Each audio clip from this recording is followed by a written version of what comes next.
అమలాపురానికి ఒక విశేషం. మీ లలిత జ్యువెలరీ అమలాపురానికి వచ్చేసింది. డిసెంబర్ 16న బ్రహ్మాండమైన ప్రారంభోత్సవం. లలిత జ్యువెలరీ. ఇప్పుడు ఎవరికి ఊరికే రావు.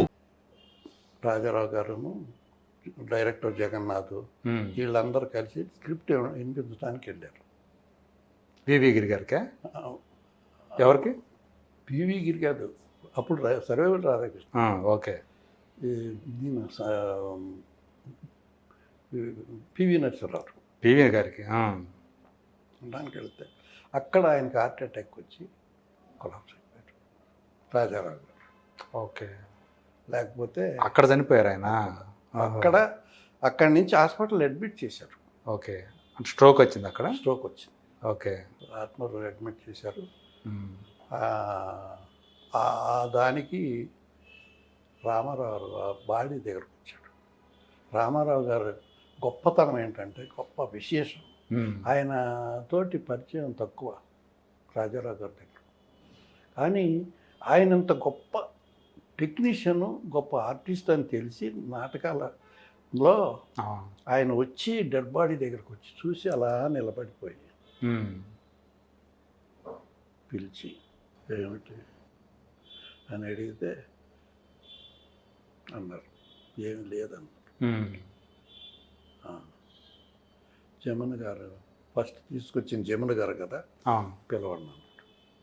పిలిచి మనం పూనుకోవాలమ్మా అని చెప్పి ఆయన పూనుకొని వీళ్ళందరూ కలిసి కలెక్ట్ చేసి ఆయనకు ఆ ఫ్యామిలీకి ఒక ఇల్లు, పిల్లలు ఆవిడ పేరుతో ఫిక్స్డ్ డిపాజిట్ చేసింది మహానుభావుడు రామారావు గారు. గరికపాటి రాజారావు గారి కుటుంబానికి. ఓకే. అది మర్చిపోలేని అనుకుంటాం. అలాగా. కానీ వాళ్ళిద్దరి మధ్య అప్పుడు ఆ విభేదాలు తలెత్తినప్పుడు ఇక్కడోసారి మళ్ళీ కురుక్షేత్రానికి ఒకసారి. కురుక్షేత్రానికి కూడా నవ్వుకున్నాడు ఆయన. ఆయన కూడా ఇదిగానే తీసుకున్నాడు. ఆ తర్వాత సీతారామరాజు చూశాడండి ఆయన. మా థియేటర్లో చూసి మేము కూడా ఉన్నాం అందరం. చూసి కృష్ణ నా భూతో నా పరిస్థితి ఎంత గొప్పగా తీసావు కృష్ణ, మళ్ళీ మా వల్ల కాదు అన్నారు ఆయన. మెచ్చుకున్నాడు. ఆయనకి ఏంటంటే ఆ క్యారెక్టర్ చేయాలని ఆల్రెడీ షూటింగ్ కూడా స్టార్ట్ చేసి ఆగిపోయింది కదా. ఎందుకంటే ఆయన గెటప్ బాగా రాలా. జగయ్య గారు వేసారు, వీళ్ళందరూ వేసారు, రాలేదు. ఎందుకంటే నేను నాటకాల్లో స్టార్ట్ చేసిన గెటప్ కదా అది. అది నిలిచిపోయింది. అదే మీరు వేసింది మాత్రం కృష్ణ గారు బాగా బ్రహ్మాండంగా సెట్ అయిపోయింది. సెట్ అయ్యారు. వాళ్ళిద్దరూ కలిసి చేసిన సినిమాలు ఉన్నాయి. దేవుడు చేసిన మనుషులు కానివ్వండి, దానికి ముందు విచిత్ర కుటుంబం, ఇట్లాంటి సినిమాలు అన్నీ చేశారు కదా. అవును. వాళ్ళు చేసిన ప్రతి సినిమాలు ఇద్దరు అన్నదమ్ములే. వేరే క్యారెక్టర్ చేయలేడు. దేవుడు చేసిన మనుషుల్లో కూడా చాలా ఆయన బాగా చేశాడు. సొంత సినిమా పైగా సూట్ అయ్యారు ఇద్దరు. అవును, ఇద్దరు అన్నదమ్ముల్లాగానే.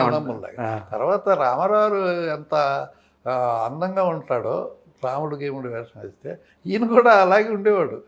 మోసండి కొన్ని జన్మలకి కొంతమందికి మోసపోసినట్టు కోటికి ఒకళ్ళు పుడతారట. వాళ్ళు అలా ఫిక్స్ అయిపోతారు. అంత అందగాడు కృష్ణ గారు, అంత అందగాడు రామారావు. చివరి సినిమా వయ్యారి భామలో వగలమారి భర్తలు. అప్పుడే ఆయన ఎంటర్ అయ్యాడు పాలిటిక్స్లోకి. 82లో కదా. సో ఇప్పుడు ఆ తర్వాత కృష్ణ గారి కుటుంబం నుంచి మీకు తెలుసు, వాళ్ళ మహేష్ బాబు ఒక పెద్ద, తను కూడా తండ్రికి తగ్గ వారసుడిగా సూపర్ స్టార్ రేంజ్కి ఎదిగాడు. మా మహేష్ బాబు సెంటిమెంట్ ఉన్న మనిషి అండి. చాలా సెంటిమెంట్ అంటే ఫ్యామిలీ సెంటిమెంటే కాదు, ఇప్పుడు మమ్మల్ని అందరిని కూడా మహేష్ బాబు సొంత మనుషుల్లాగా చూస్తాడు, దగ్గరకు తీసుకుంటాడు. అవునా? నన్ను చూడగానే చాలా గౌరవంగా చూస్తాడు. ఓకే. దానికి మేకప్ కూడా మా మేనల్లుడినే పెట్టానండి, మా చెల్లెలు కొడుకుని. ఎవరికి మేకప్? మహేష్ బాబు. ఇప్పుడు మహేష్ బాబుకి పనిచేసే మేకప్ మ్యాన్ వచ్చేసి మీ మేనల్లుడా? మా మేనల్లుడు. పేరు పట్టాభి. ఓకే, పట్టాభి మీ మేనల్లుడా? సొంత మేనల్లుడు. ఓకే. చెల్లెలు కొడుకు. ఓకే. అట్లా మళ్ళీ మీకు మీ వారసుడిని పెట్టేశారు, ఆ వారసుడికి మీ వారసుడిని పెట్టారు. ఇప్పుడు తనే అంటే మొదటి నుంచి తనే ఉన్నాడా? ఎప్పటి నుంచి? నేను మొదట పిక్చర్లు ఏదో చేశాను చిన్నప్పుడు. మ్మ్. చిన్నప్పుడు కూడా వాడిని కూడా పంపించాను. ఓకే. తర్వాత అంటే మహేష్ బాబు చిన్నప్పుడు మీరు చేశారు మేకప్లు వేశారు? చిన్నప్పుడు చేశాను, కానీ మహేష్ బాబు కూడా చిన్నప్పటి నుంచి అలవాటు చేశాను. ఎవరు పట్టాభినా? పట్టాభిని. ఓకే.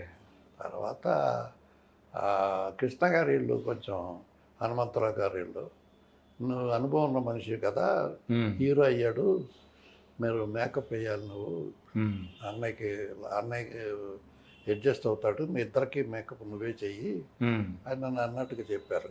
మ్మ్. చెబితే కృష్ణ గారు అప్పుడు హాస్పిటల్లో దీనికి అడ్మిట్ అయ్యాడు, హార్ట్ ప్రాబ్లం. ఓకే.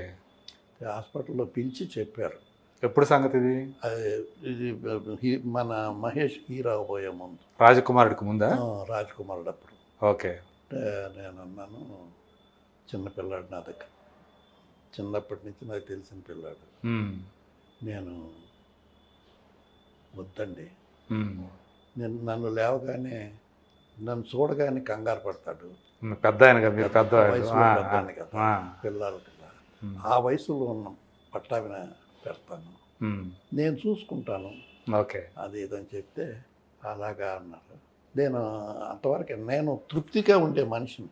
అదే అదే నేను నా సంపాదన కొంచెం ఇబ్బంది పడతాడేమో మళ్ళీ, అంటే వయసు రీత్యా కొంచెం అతే ఉంది అంతే కదా. కదా. అంతే, మీరు పెద్ద ఆయన, పెద్ద ఆయన. చిన్నప్పటి నుంచి చూస్తున్నాడు మిమ్మల్ని, వాళ్ళ నాన్న గారితో పాటు. కొంచెం ఏదన్నా అడ్డు రావచ్చు. ఏదైనా దేనికైనా ఒక 4 రోజులు గౌరవించిన 5వ రోజు నుంచి ఏంట్రా బాబు ముసలాయన వస్తున్నాడు అనే ఫీలింగ్ కూడా వస్తుంది కదా. అవును అవును. ఆయనకి లేకపోయినా ఇంకెవరైనా కలిగించవచ్చు. అదే కాకుండా మంచి కుర్రాడు, నాకు చిన్నప్పటి నుంచి కూడా గౌరవించేవాడు. అది ఇందిరమ్మ గారు కూడా నన్ను అన్నయ్య గారు అనిపించేది. ఓకే. సో పట్టాభి కూడా బాగా కలిసిపోయారు ఇప్పుడు. అంటే అప్పటి నుంచి, అంటే రాజకుమార్ నుంచి తనే ఉన్నాడా? రాజకుమార్ నుంచి అసలు అంతకంటే చిన్నప్పుడు 3 కొడుకులు యాక్ట్ చేశాడు కదా. అప్పుడు కూడా తనే చేశాడా? అప్పుడు కూడా ఉన్నాడు. నేనే అలవాటు చేశాను, నాకు అసిస్టెంట్గా పనిచేసుకుంటాడు. ఓకే, అలవాటు చేశాడు. అప్పుడు సీతారామరాజు గెటప్ చేశాడు కదా. అవును, చిన్న బిట్టు. అవును. దానికి కూడా పట్టాభి మేకప్ వేసిన తర్వాత నేను వెళ్ళి చూసుకొని చేశాను. అట్లా తను కూడా పర్మనెంట్గా సెట్ అయిపోయాడు సెట్ అయిపోయి మహేష్కి. సో ఇప్పుడు వాళ్ళ తండ్రిని మీరు ఎలా అందంగా చూపించారో తెర మీద, ఇప్పుడు మహేష్ని చూపించరు కనుక పట్టాభి కూడా మంచి పెయింటర్ అండి. అవునా? నా లక్షణాలు చాలా ఉన్నాయి. ఓకే, మంచి టెక్నీషియన్. ఓకే. సో మీరు చూశారు కదా, ఇప్పుడు ఒకేసారి కుటుంబంలో తన 3 కోల్పోయాడు ఒకే సంవత్సరం, లాస్ట్ ఇయర్. ఆ టైంలో మీరు ఉన్నాను, గమనించారా? గమనించాను. అసలు మహేష్ కానీ, మహేష్ పిల్లలు కానీ ఎంత అటాచ్మెంట్ అంటే, తాతగారు అంటే కొల్లుని ఏడ్ చేశారండి. అలా మహేష్ బయట ప్రపంచాన్ని కూడా మర్చిపోయాడు. మహేష్కి పెద్ద షాక్ అండి అది.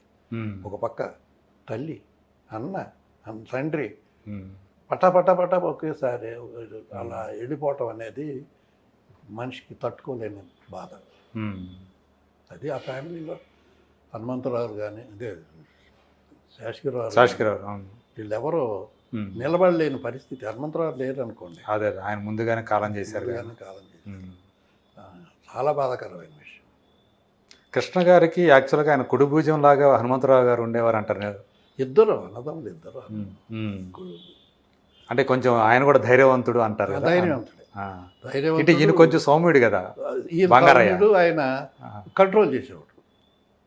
హనుమంతరావు గారు బాగా కంట్రోల్ చేసేవాడు. ఈ మహారాజుని కానీ వీళ్ళందరిని కానీ కేకలేసి అది చేసి ఇది చేసి కంట్రోల్ చేసేవాడు. ప్రొడక్షన్ విషయంలో చూసుకుంటే ఆయనే కంట్రోల్. భోజనాలు పెట్టడం కానీ అన్నీ బాగా అసలు రామాధవరావు కూర్చోబోచేద్దరా అనిపించేవాడు. నన్ను బాగా చూసేవాడు. పర్సనల్గా మీకు, అంటే కృష్ణ గారితో ఉన్న అనుబంధంతో మీకేమన్నా ఆయన పర్సనల్గా చేసినవి ఏమన్నా ఉన్నాయా? నన్ను అడిగేవాడు, అయినా కానీ నేను ఎప్పుడు యాక్సెప్ట్ చేయలే. కాకపోతే ఒకసారి నిర్మల్ గారు ఓ 10 లక్షలు ఇచ్చింది. ఎప్పుడు? ఆవిడ 1 ఇయర్ చనిపోయే ముందు, 6 నెలల ముందండి. అవునా? ఎందుకో ఆవిడ, అవరా ఏంటి అలా ఉన్నా, డబ్బు కావాలా అందే, ఇదేంట్రా ఇలా అంటుందని నేను ఎప్పుడు ఇల్లు కొనుక్కో అంటే నాకెందుకమ్మా ఉంది కదా అని నేను ఇలా మాట్లాడేవాడిని. ఎవరికన్నా చేయండి, బయట వాళ్ళకి చేయండి అమ్మా, నాకెందుకు అనేవాడిని. అదేంటి మాధవరావు, నీకేమన్నా చెయ్యాలనిపిస్తుందయ్యా, చేసుకో అని ఆయన నవ్వేవాడు. సో ఆమె కూడా అంత మంచి హృదయం ఉన్నామే. అలా అని ఇక ఒక 6 monthsలో 8 monthsలో చనిపోతుంది అనగానో ఎప్పుడో 1 year లోపే ఆయన పోబోయే ముందు. ఎంత కావాలి, ఒక 10 చాలా, 25 కావాలా, 50 కావాలా, 8 లక్షలు కావాలి, తీసుకో అంది. ఏంటి ఇస్తారా నాకు అన్న. ఏంటి మాధవరావు అలా అంటారు, తీసుకోయ్యా. అంటే ఆమె ఏదో సరదాగా అంటుందేమో అనుకున్నారు. మామూలుగా అయితే ఎవరా అసలు అలాంటి చెప్పరు కదా. చాలా ఎప్పుడు అలాగే మాట్లాడేది. రామాధవరావు టిఫిన్ చేద్దాం, రామాధవరావు భోజనం చేద్దాం, ఇలా. సరే అది వేరే విషయం. ఇల్లు కొనుక్కో, మెడ్రాసులో ఉంది కదమ్మా నాకు అంటే, మెడ్రాసులో మీ ఆవిడ పేరుతో ఉంది కదా. మా ఇద్దరిని బాగా చూసేది, నా వైఫ్ భార్య భర్తలు ఇద్దరిని. మేము ఇద్దరం ఏ ఫంక్షన్కైనా మేము ఇద్దరం వెళ్ళేవాళ్ళం. హనుమంతరావు గారి, శాసగిరిరావు గారి మ్యారేజ్కి, అందరం అన్ని మ్యారేజెస్కి మా భార్య భర్తలు ఇద్దరం వెళ్ళి చేసేవాళ్ళం, నిలబడేవాళ్ళం. అలాంటి మనిషి అంటే, సరే ఒక 10 ఇవ్వండి అన్న, తీసుకో, చెక్ రాసి తీసుకో, 10 చాలా. మా ఆవిడతో అంటే, ఎందుకయ్యా తీసుకున్నాం, ఏంటో నాకు అర్థం కావట్లేదు ఆవిడ ఇలా. మేము ఆవిడ చనిపోయినప్పుడు నేను మెడ్రాస్లో ఉన్నాను, తెలిసింది. వెంటనే ఫ్లైట్ ఎక్కొచ్చేసాం. అయ్యో, కృష్ణ గారితో ఎంత అనుబంధం ఉందో విజయనిర్మల గారితో మీకు అంతే అనుబంధం. భార్యాభర్తలు ఇద్దరు కూడా. అలాగే ఇందిరమ్మ గారితో కూడా ఆవిడ దగ్గర మేము ఇద్దరం వెళ్ళేవాళ్ళం, నా వైఫ్ నేను. వదిలి గారు అని పిలిచేది ఆవిడ. ఎవరిని? మావాడిని, ఇందిరమ్మ గారు. అవునా? మహేష్ వైఫ్. అదే మదర్, కృష్ణ గారి మొదటి భార్య. రండి రండి అని పిలిచేది. వదిన గారని పిలిచేవాడు ఆవిడని. కానీ మొత్తానికి అంటే మిగతా సినిమా ఫ్యామిలీలో, ఏ ఫ్యామిలీలో కూడా అలాంటిది అరుదైన దృశ్యం కనిపించదు మీకు. ఎందుకంటే ఇద్దరు భార్యలు, ఆళ్ళు వీళ్ళు కలిసిపోయి ఉండటము. ఇప్పుడు నరేష్, ఒక నరేష్, ఇంకో పక్క మహేష్, రమేష్, వీళ్ళ మధ్య కూడా కొంచెం అలా అండర్స్టాండింగ్ అనేది ఉండేదంట కదా. అట్లా ఉండేది. గొడవలు పట్టాలు అట్లాంటివి ఏమి ఉండేది. అదే ఈ మధ్యకాలంలో కొంచెం జరిగిన విషయాలు ఏవైతే ఉన్నాయో వీటి మీద ఏమంటారు మీరు? అదే నరేష్ గారికి సంబంధించి పర్సనల్ మనం ఏమనగలం. అదే అది ఆడు కూడా చిన్నప్పటి నుంచి తెలిసిన పిల్ల మీకు బాగా. నరేష్ కూడా మంచి ఆర్టిస్ట్, చాలా మంచి ఆర్టిస్ట్. మరి ఎందుకు జరిగిందో తెలియదు. ఇప్పుడు అంటే కృష్ణ గారిని తలుసుకోగానే మీకు మొట్టమొదటి జ్ఞాపకం వచ్చే విషయం ఏంటి? నాకు నిజం చెప్పాలంటే కళలు వస్తాయి. ఎప్పుడు కళలు షూటింగ్లో ఉన్నట్టు ఇప్పుడు కూడా వస్తాయండి.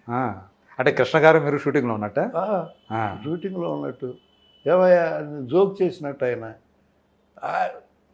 ఏదో అక్కడి నుంచి దూకే చూద్దాం అంటుంటే, ఎందుకంటే అలా అంటారు, మాదర కాళ్ళు ఇరుగుతాయి దొక్కు అంటుంది ఆవిడ. ఇలాగా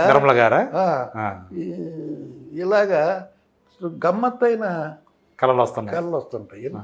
అసలు నాకు ఇక ప్రపంచం ఏముంది అదేగా. అంటే కృష్ణ గారు ఇంకా మిమ్మల్ని కళల్లో కూడా మిమ్మల్ని అంటుపెట్టుకునే ఉండారు. ఆయన చనిపోయే ముందు కూడా కళ వచ్చింది. అవునా? ఏంటి వెళ్ళి చూద్దామని, అది హాస్పిటల్కి వెళ్ళక ముందు కళ వచ్చింది. వెళ్ళి నేను ఫోన్ చేసి, కృష్ణ గారు ఎక్కడున్నారయ్యా, నేను ఒకసారి కలవాలంటే, మీరు అడగటం ఏంటండి, వచ్చి కలవండి అలా, నేను రేపు వస్తున్నాను అని పొద్దుటే లేచి చెప్పాను. నెక్స్ట్ డే మార్నింగ్ వెళ్దామని చూస్తే ఆయన హాస్పిటల్లో ఉన్నాడండి, హాస్పిటల్లో చేర్చామని.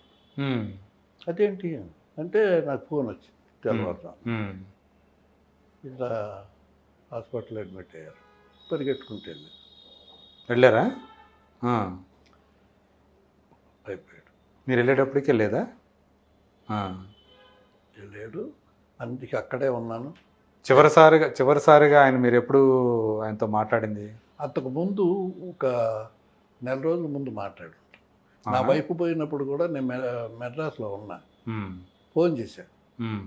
ఫోన్ చేస్తే గొండు నేడ్చేసాడు. అయ్యో మాధవరావు, అయ్యో మాధవరావు, ఏంటయ్యా ఇలా జరిగింది, ఏంటయ్యా ఇలా జరిగింది, అయ్యో ఎందుకు చెప్పా. ఇందిర గారిదే ఏది? నా వైపు పోయినప్పుడు. అవునా, ఓకే. ఏంటి మాధవరావు ఇలా జరిగింది, జాగ్రత్తగా ఉండు, ఒక గొండు నేడ్చేశాడు. అంటే మీరు ఒంటరి వాళ్ళు అయిపోయారనే బాధతోటి ఆవిడ బాగా నేను ఊటీలో ఎవ్రీ ఇయర్ ఊటీలో మేము నా ఫ్యామిలీతో ఉండేవాడిని అండి. పిల్లలు నేను అంతా కలిసి ఉండేవాళ్ళం. అంటే మీరు అట్లా భార్యను కోల్పోయారు, ఒంటరివాడు అయిపోయారు అనేది ఆయన దిగులు పడ్డారు. ఆయన మీ గురించి ఆయన దిగులు పడ్డారు. నా గురించి ఎలా తట్టుకుంటాడో. మేమిద్దరం ఇంటికి వెళ్ళేవాళ్ళం. ఇప్పుడు ఫంక్షన్లకి వాటికి నిర్మల్ గారు పిలిచేవాళ్ళు, రండి గౌరవంగా మాట్లాడేవాళ్ళు. మా ఫోటోలు కూడా ఉన్నాయి మా వాళ్ళతోటి. అక్కడ ఆవిడ దగ్గరికి వెళ్ళేవాళ్ళం, వీడి దగ్గరికి వచ్చేవాళ్ళం. వాళ్ళిద్దరి మధ్య ఎలాంటి ఇది ఉండేది? ఎవరి మధ్య? ఇందిర గారు నిర్మల గారు మధ్య వాళ్ళు బాగానే ఉండేవాళ్ళ?